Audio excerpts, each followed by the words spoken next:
So, parallel and perpendicular lines. Parallel lines are lines that do not intersect and they do not meet. And so, this is an illustration of a parallel line. So, kahit na anong mangyari, they will not intersect and they will not meet. Ang perpendicular line naman is two intersecting line that forms a 90-degree angle. Yan. So, kapag nag-intersect yung dalawang line, it forms a 90-degree angle. Yun yung perpendicular lines. So, when do we say that two lines are parallel and two lines are perpendicular? So, kapag parallel ang dalawang lines, so, sinasabi natin that two lines are parallel if and only if they have the same slope. So, parallel siya kapag parehas ang kanilang slope. Kung ang slope ng isang line ay 5, ang slope ng isa ay 5 din. So, m sub 1 is equal to m sub 2. So, for perpendicular lines, sinasabi naman natin that two lines are perpendicular if and only if the slope of the first one is the negative reciprocal of the other. So, kung ito ay m sub 1 is equal to m sub 2, kapag perpendicular lines, m sub 1 is equal to the negative reciprocal of 1 over m sub 1. So, ang slope ng isa ay negative reciprocal ng isang line. Kung halimbawa na ang slope nito ay 2/3, 2 over 3 ang slope ng isang line, ang slope ng isa ay negative reciprocal nito. Negative, tapos ano ang reciprocal ng 2/3? 3/2. So, 2/3 is equal to negative 3/2. So, ito ang slope ng line na perpendicular to each other.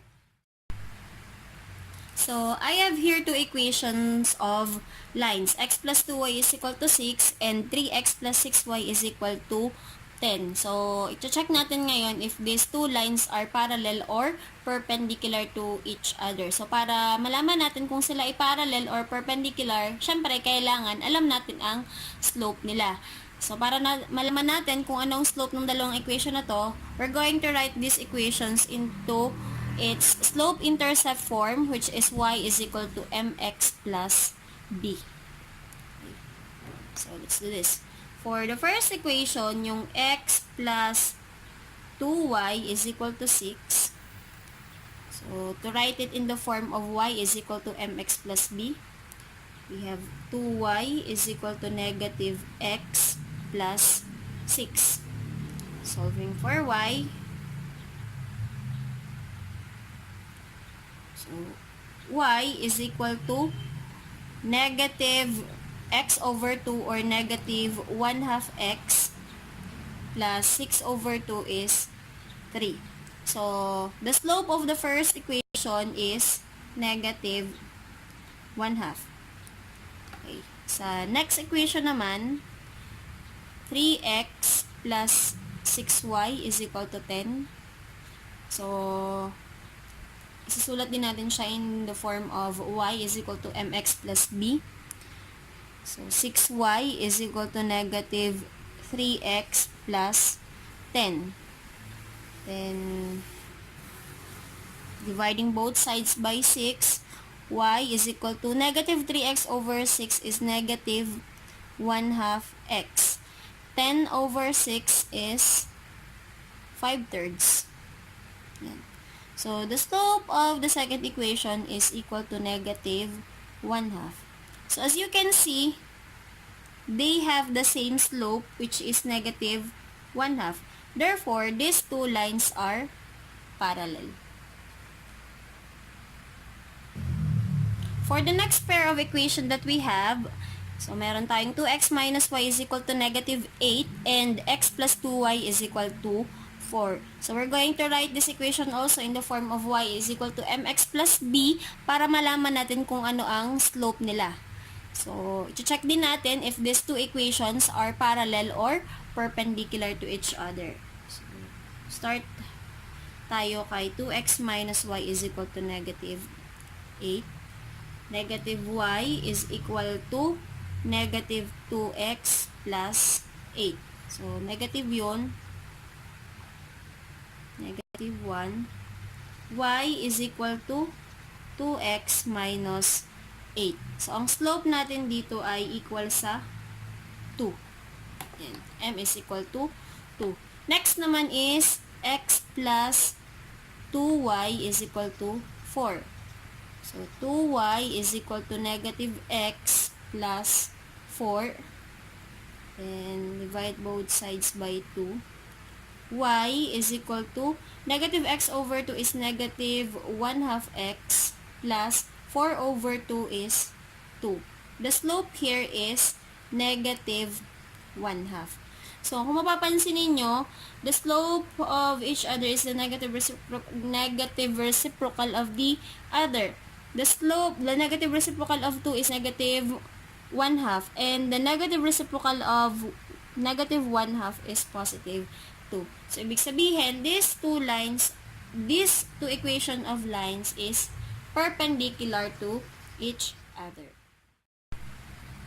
So, now na alam nyo na kung kailan natin sinasabi na parallel at perpendicular ang dalawang line, ang sunod naman natin gagawin is to find the equation of a line na parallel or perpendicular sa isang given line na nagpa-pass through sa isang given na point. For example, the given equation of the line is 5x plus 7y is equal to 12.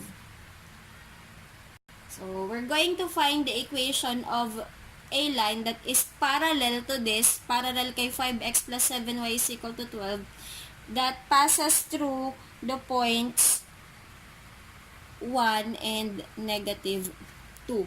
So, para mahanap natin yung equation ng line na parallel dito kay 5x plus 7y equals to 12 na nagpa-pass through kay 1 at negative 2. So, since alam natin that parallel lines have the same slope, hindi mababago yung ating ax at saka by. So, still, ito pa rin yung ax at saka by ng ating equation ng line. Ang hahanapin lang natin ay yung value ng c. So, para mahanap natin yung c na yon, ganito lang ang gagawin natin. So, 5x plus 7y is equal to k. Yung k na ito, itong si k na to, yun yung constant term ng equation ng line na parallel dito.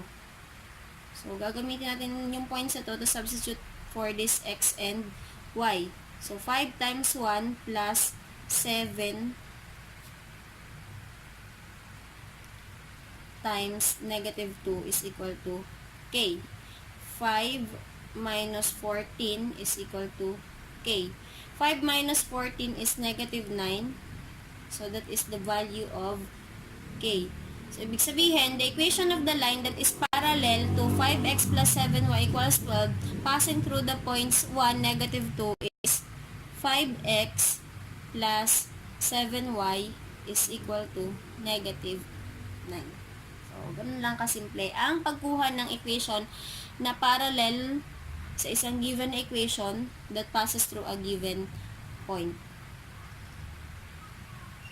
So, next naman ay, ang hahanapin naman natin ay yung line na perpendicular dito that passes through negative 3, 4. Unlike nang sa parallel line na hindi nababago yung ax at by na term ng equation ng line, dito sa perpendicular lines, ang nangyayari yung may y mo, yun yung magiging x.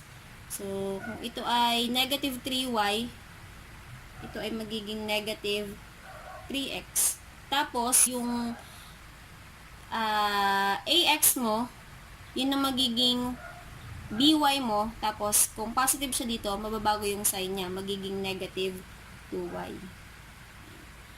is equal to k pa din. Then, substitute ulit dito kay x at y. Negative 3 times negative 3 minus 2 times 4 is equal to k.